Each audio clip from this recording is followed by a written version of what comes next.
Good morning, everyone. Welcome to the TradeStation Masterclass. Today, we're going to highlight some easy language. So we are going to get our hands on programming, talk to you a little bit about what you can do. I mean, what are the possibilities? Easy language is TradeStation's proprietary programming language that allows you to customize indicators and strategies and make the TradeStation platform exactly the trading platform you need.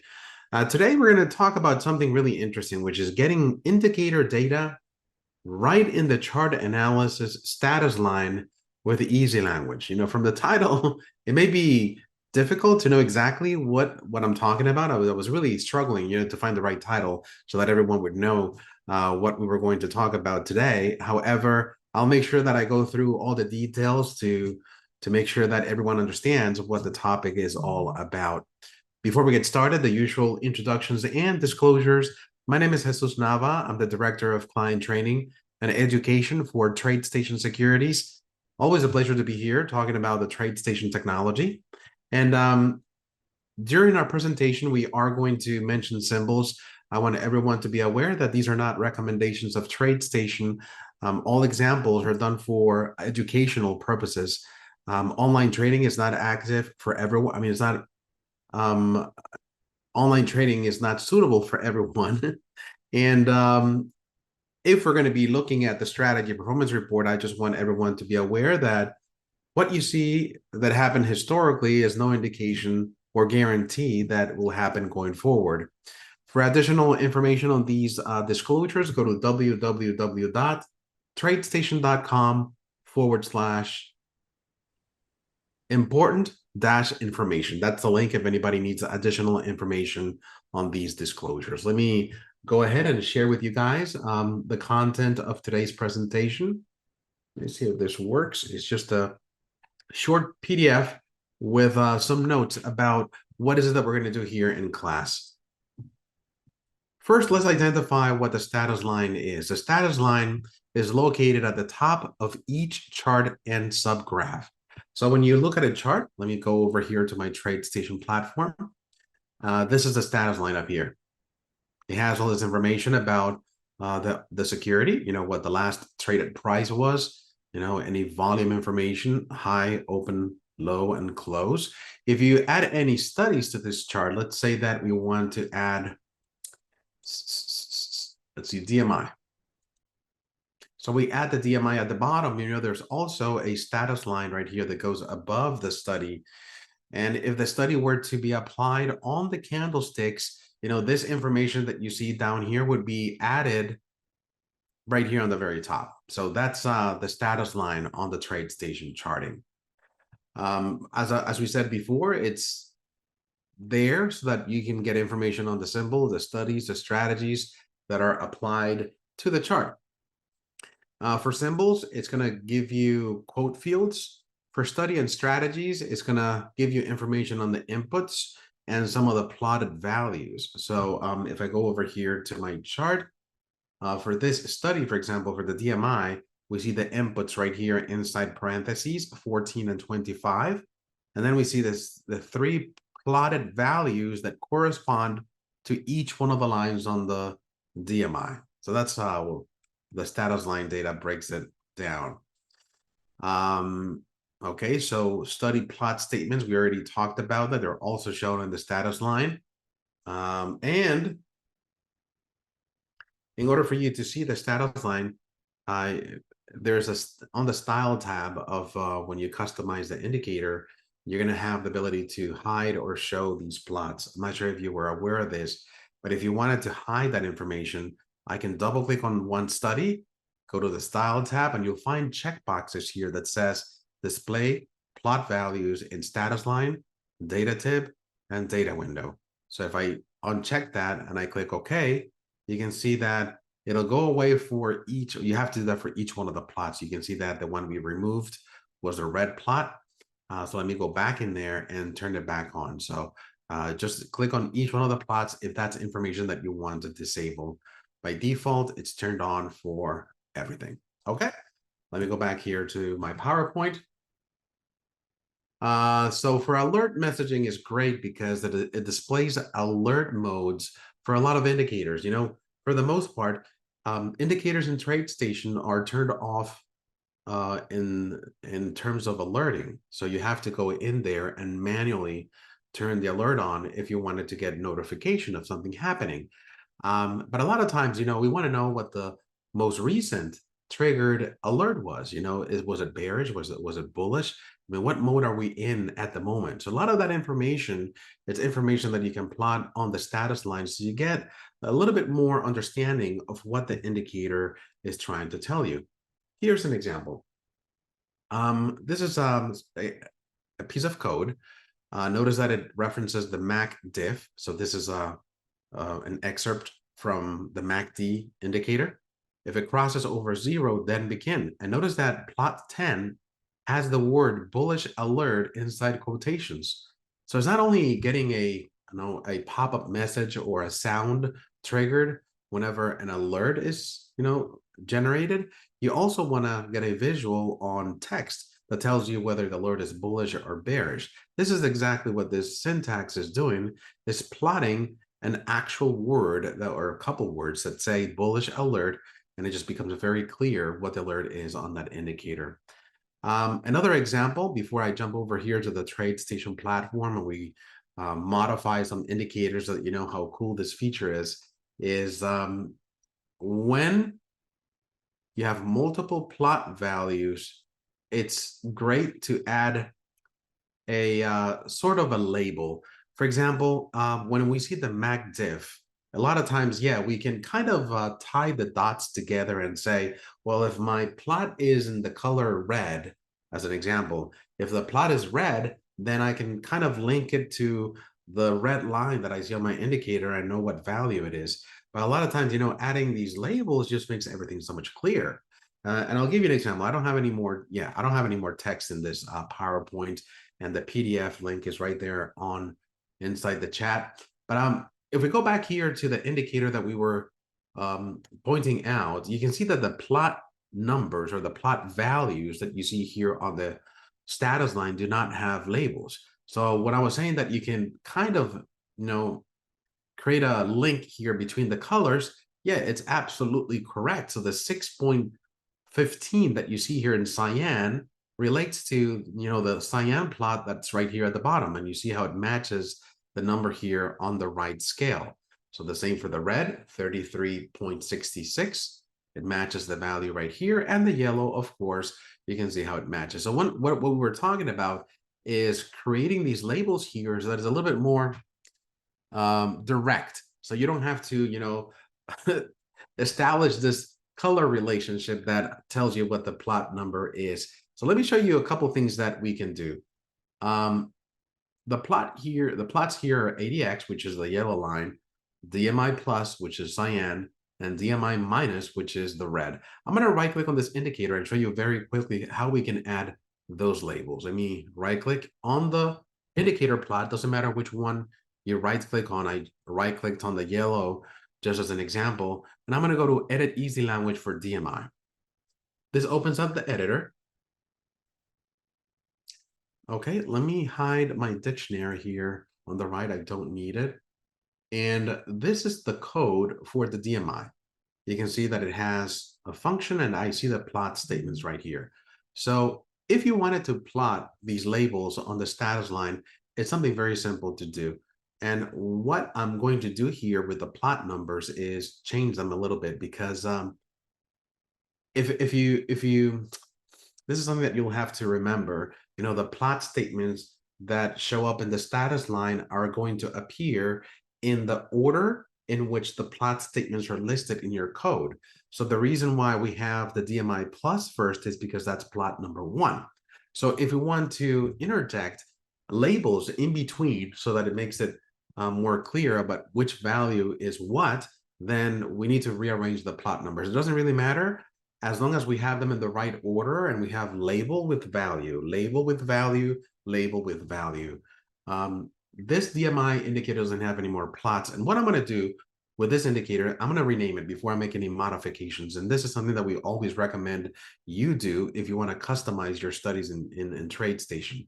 I'm going to go to the File menu and save this indicator as, and give this indicator a custom name. I'm going to call this @MC because we created it in masterclass, and I always use a prefix of a special character so that I can group those, custom studies together. So this is my @MC DMI status line.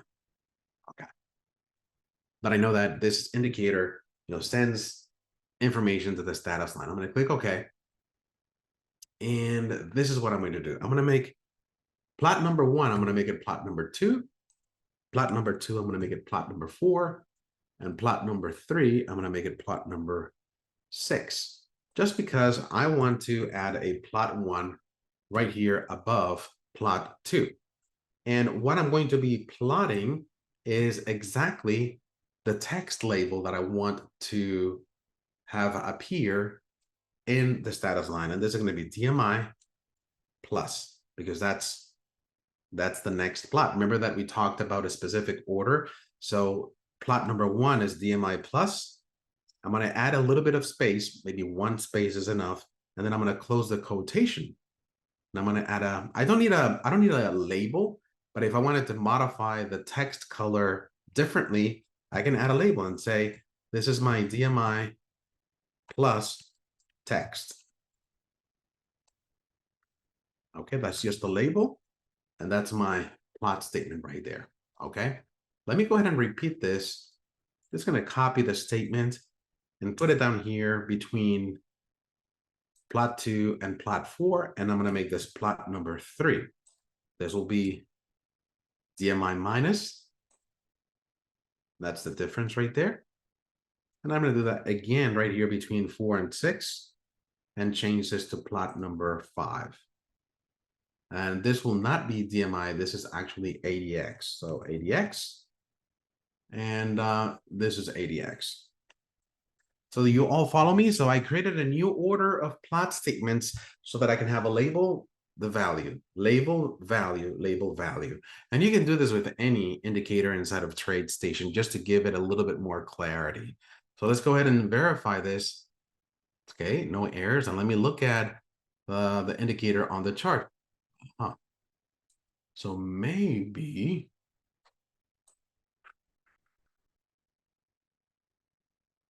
okay. I went here to the chart and I said, well, it didn't change anything. And I just realized that I just renamed my study something different. And if you do that, you have to remove the one that's there. This is the original one, the one that doesn't have any edits. I saved it with a new name, so I have to go and look for that new study that I created. Let me go ahead and remove this, go to studies, add studies, and I'm going to go to DMI. Not the DMI, I'm sorry. This is going to be @MC DMI status line. There we go. I'm going to click OK. And this is the way that it looks. See, DMI 640, DMI minus 3231.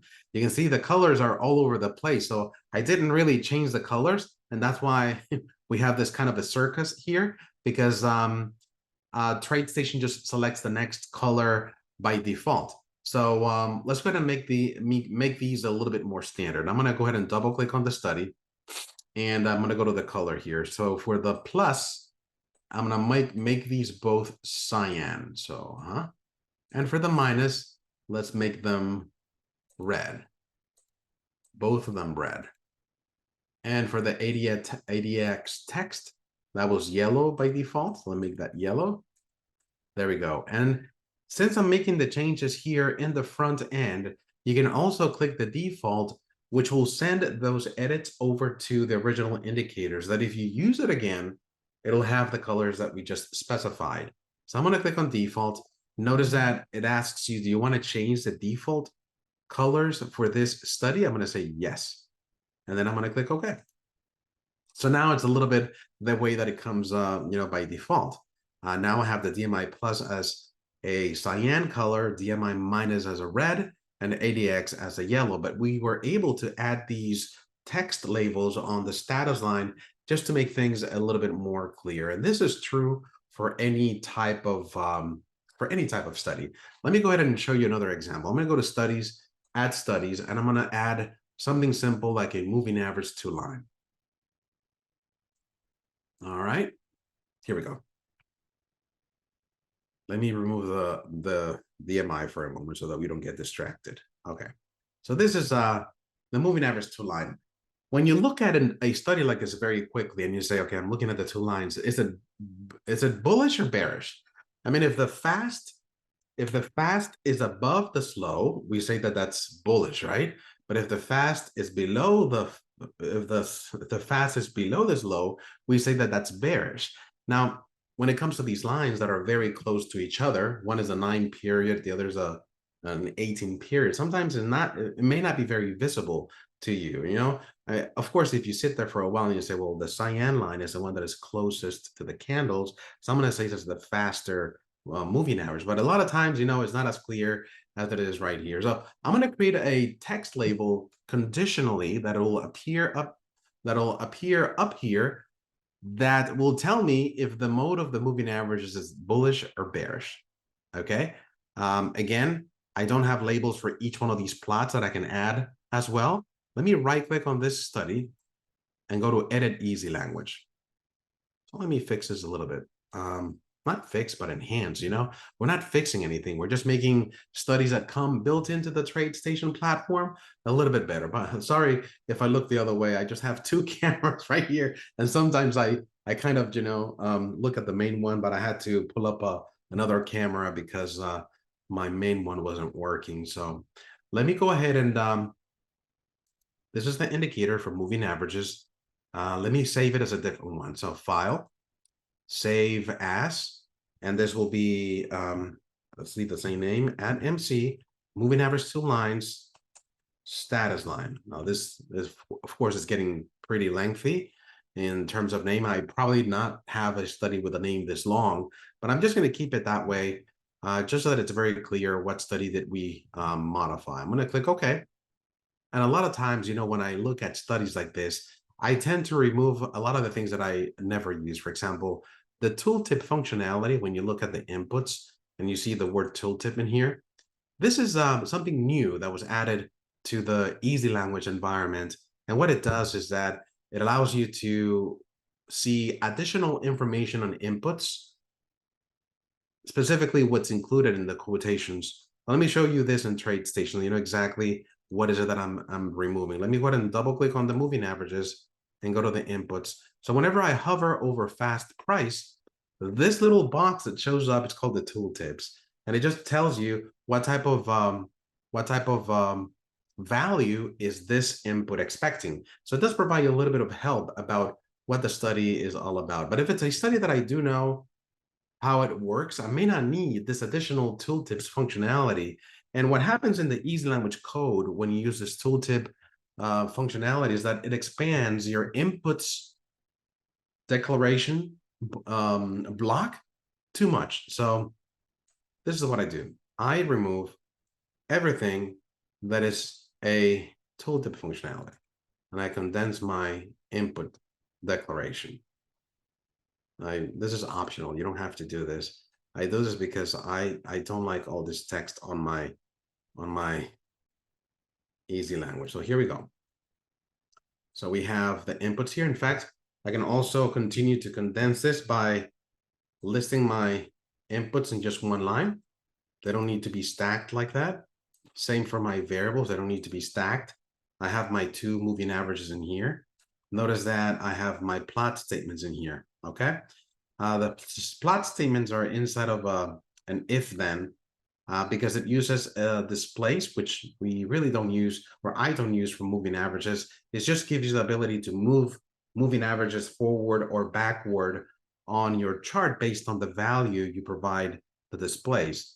And this is current value. We can remove all this if we wanted to. So let me go ahead and do that. I'm going to remove all this. The alert criteria. I'm going to remove the display difference. I don't even need this right here. The reason why we have an if-then condition with alert enable is that this prevents this piece of code to be calculated every single time you run the indicator. If you're running the indicator with alerts off, what's the point of calculating this piece of code every single time? So this if alert enabled makes the indicator a little bit more efficient when you're not using alerts. Does that make sense? So a lot of times it just makes sense just to leave it there, okay? So if alert, then begin, and then we have an end. Let me remove this end right here, and this should work. Let me verify this. Okay, that works. So let me play around with the plot statement. By the way, the alert statements over here, this is what's happening. This is what controls the alerting, and this is what we're gonna do. We're gonna create a plot 3 that plots a text message based on this alert. So if the fast average crosses over slow average, although this is a very specific event, which is a crossing over, and it only happens on a particular bar. So I may need to create some additional if then statements. And this is what I'm going to do. If fast AVG is greater than slow AVG, then, and I'm going to say moving average mode equals bullish. Okay. Now, MA mode is just something that I just made up. You know, it comes in black. And in my mind, I said, I need something that stores this text, and I'm going to use an MA mode. MA mode, before I can use it, I have to declare it as a variable up here. Otherwise, it won't recognize it as a word. So this is a variable that I'm using. And the way that we initialize text variables is by putting a set of quotation marks inside parentheses. We haven't talked about text variables, but this is a very good example of something we want to use as a variable to store text. And this is the way that we initialize it. So that tells TradeStation, I'm going to start using this word, MA_mode, and it's going to be a text variable, and it's going to hold a text string. It's going to be bullish if the fast is greater than the slow average.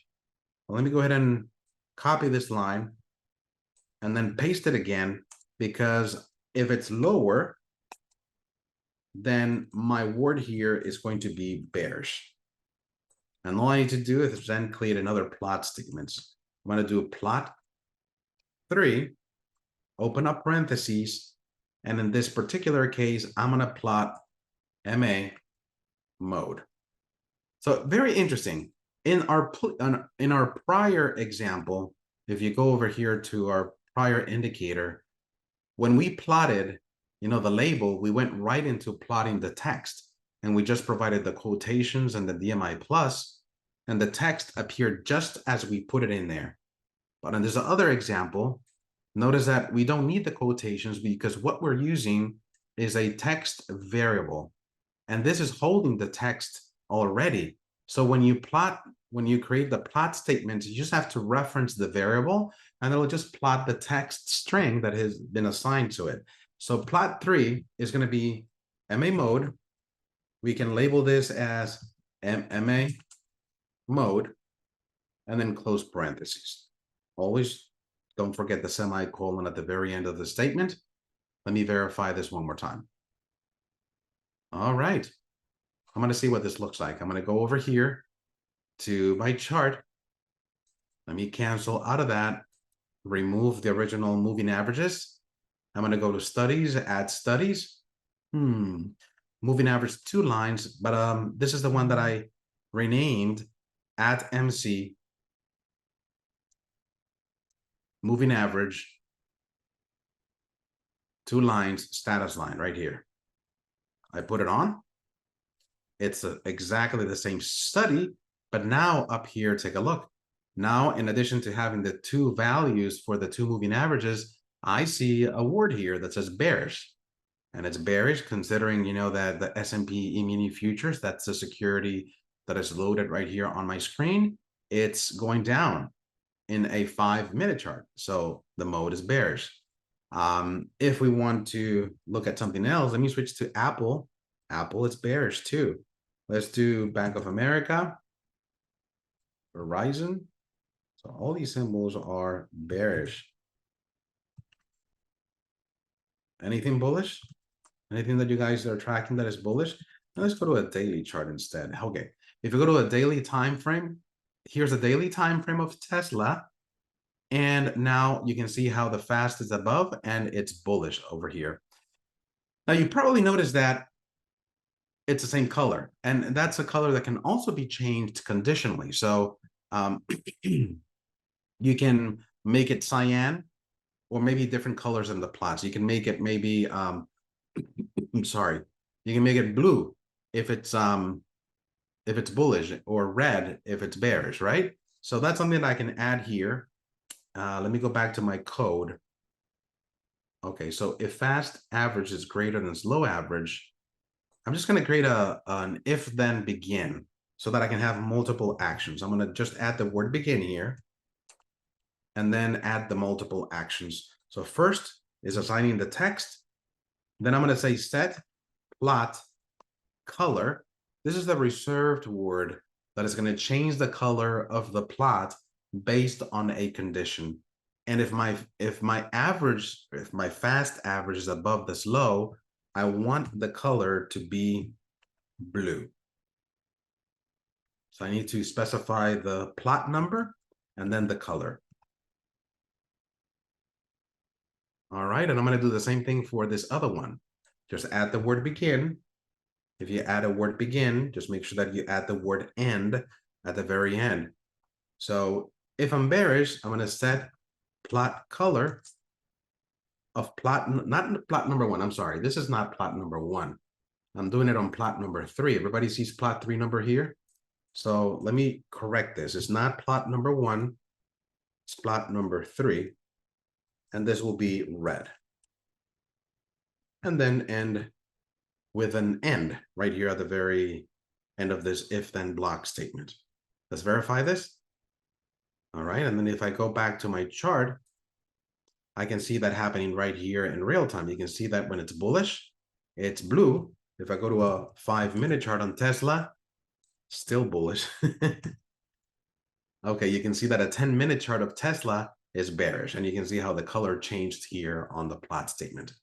So let me show you some other things you can do here to the status line. In addition to plotting values here on the very top, by modifying the Easylanguage, you can modify everything that is supplied here.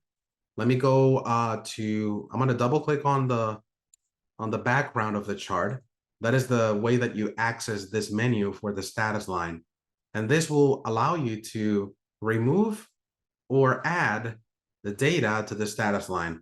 If I'm having, to see indicators right here on top of my candles, sometimes I may go in here and remove a lot of the things that I don't use. For example, here I don't need the exchange, so I'm going to remove that. I don't need the net change, the percent change I use. Remove the open, I'll remove the high, the low, and that's good. Let me go ahead and click OK.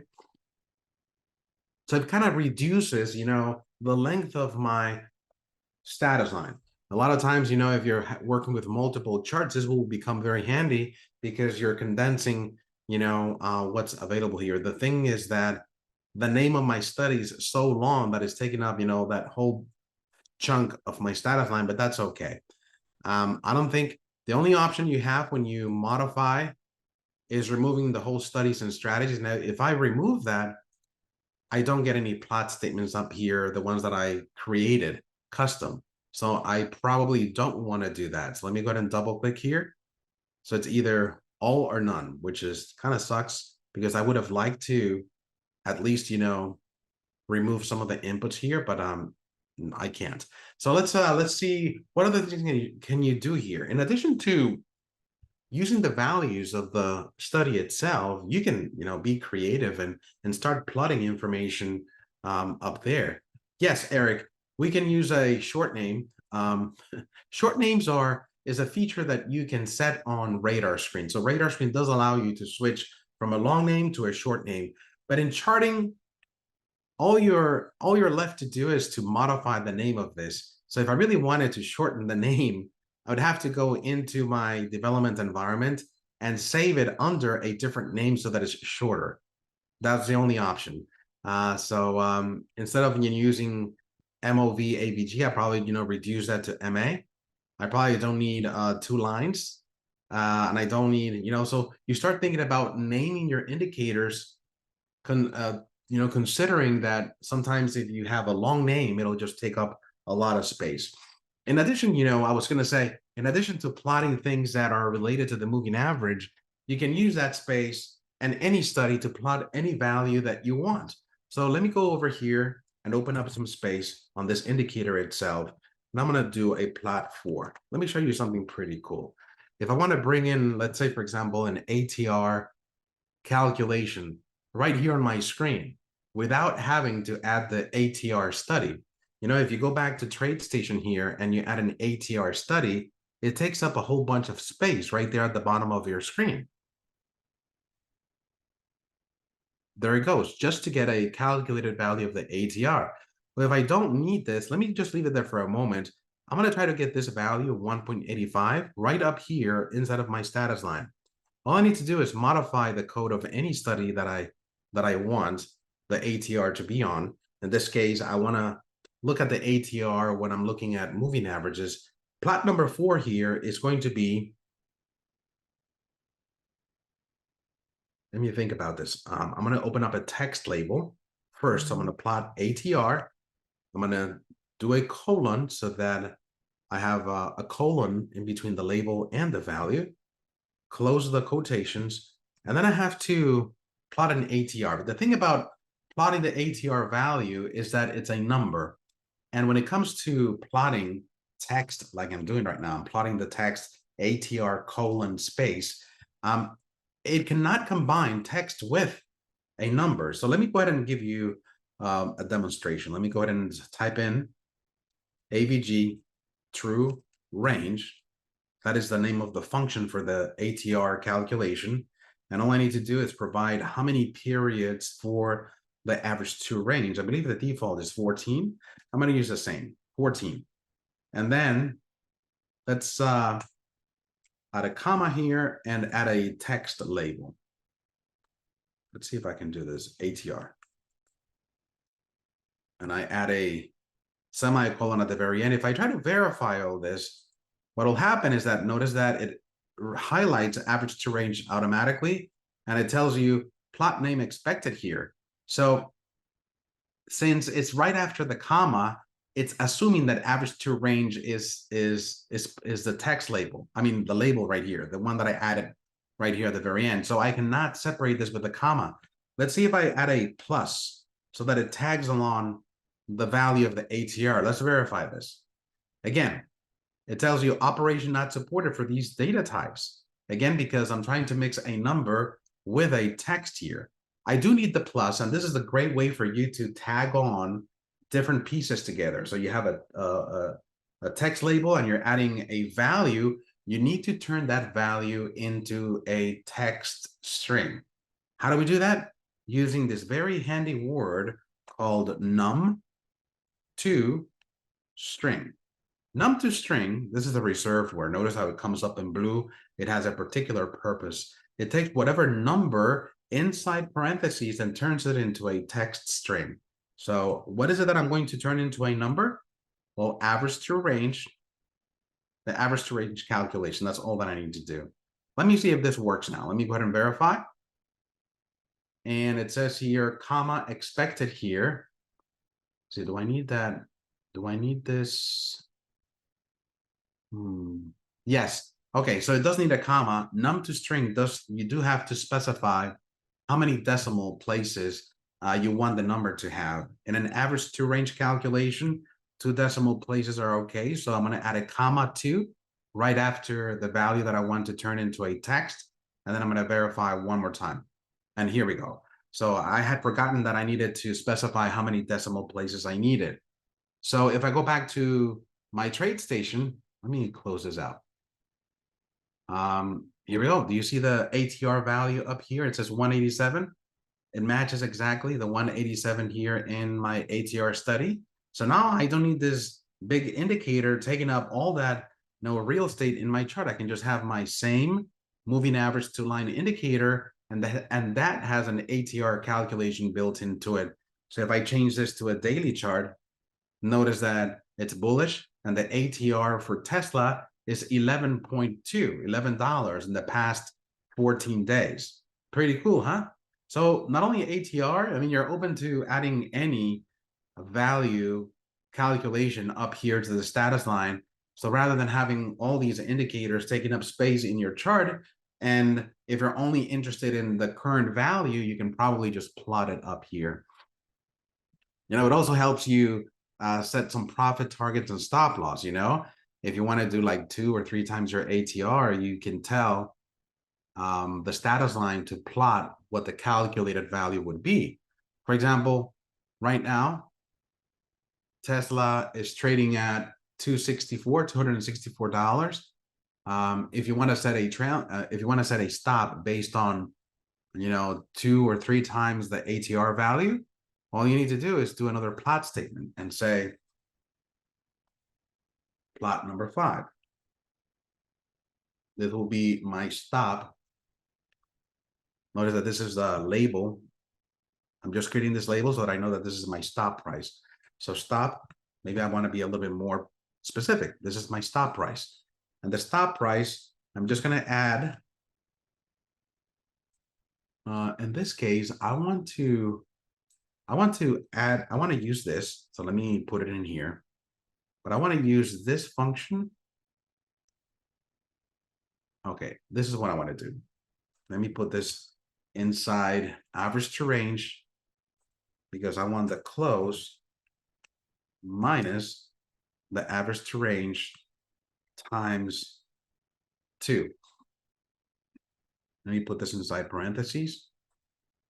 So I'm going to multiply the average to range by 2. So 2 times the ATR, subtract it from the close. And this is what I'm turning into a string. So comma 2, and I close the parentheses. Don't get confused about the parentheses here. That's why I separated my statements a little bit so that I know which one's which. And maybe I'm wrong. I'm just going to verify this in a moment just to check my syntax. So this is my stop price. And then close parentheses and add a semicolon. Let me verify this. Okay, it verifies successfully. And what I need to go to is here to the TradeStation chart. And here it is. Stop price, 242.79. So in real time, you can see what the stop calculated value would be if you were monitoring 2 times the ATR to set up your stop. So very quickly, I could come here. Let's say that I'm using, chart trading. All right, let me go ahead and don't display this again.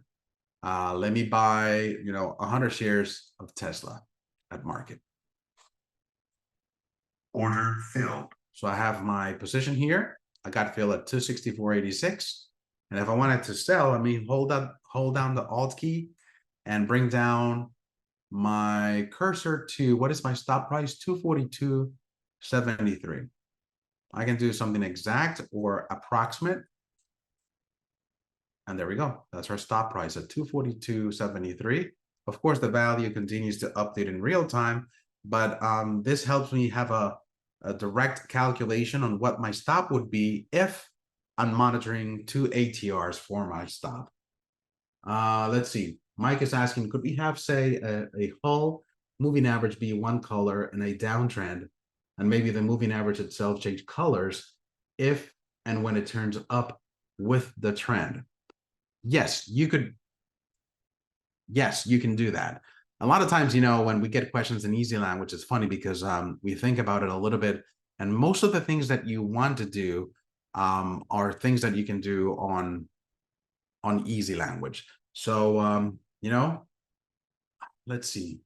I may not be able to address your specific concern, but you would use syntax or the question, Mike, but you would use syntax like we did here, set plot color. So if the condition changes, then it changes the color of the line. In this case, we're changing here the color of the plot statement. In this case, we're changing plot number 3. Let's see. If I were to change this to plot number 1, let's see what happens if I change it to plot number 1. See, you see how the line changes from red to blue? So this is a clear example of a line that is also changing colors based on the condition that we specify. So with a slight change, I was able to do that. So just change the color as we did here for the plot statement.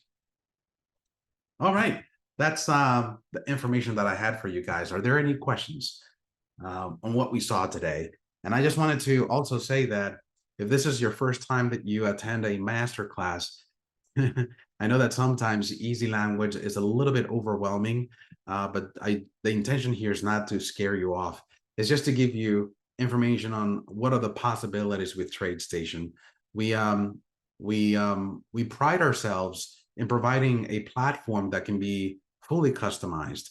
So anything that you guys can think of is probably something that can be created in easy language. And we do these exercises just to show you the potential of things that you can do yourself. You don't really have to be a programmer to do sort of these sort of things, you know. I don't consider myself to be an easy language programmer, although I do have a lot of experience, you know, modifying code. So everything is a challenge to me. So I like to do those in classes so that we can all learn about the code, right? Okay, Eric is asking about what function would you use to draw text on the screen? That would be text. You know, if you go here to the dictionary is here on the right side of the editor. If I go here to my easylanguage.ell category, you're going to find a lot of text drawing. So if I go to text drawing, these are all the reserved words that are used if you wanted to actually draw the text on the actual candles. TradeStation has a few indicators, I think, that has some text annotations that you can take a look at. I cannot think of one from the top of my head, but these are all the reserved words you would use to draw text. And to be more specific would be text new. So if you want more information that what's provided here inside of the dictionary, just click on the help link right here, text new, and it opens up documentation on how to use the help new reserved word. You can also find a lot of information in the forums as well, okay? So guys, thank you so much for being here. Thank you for being part of the TradeStation Masterclass. And I hope to see you in my future class. I know Manolo has been sharing the link of our events, so make sure that you keep an eye on those. We're going to publish the October topics very, very soon. So just check, you know, the events page in a couple of days and we'll have those posted.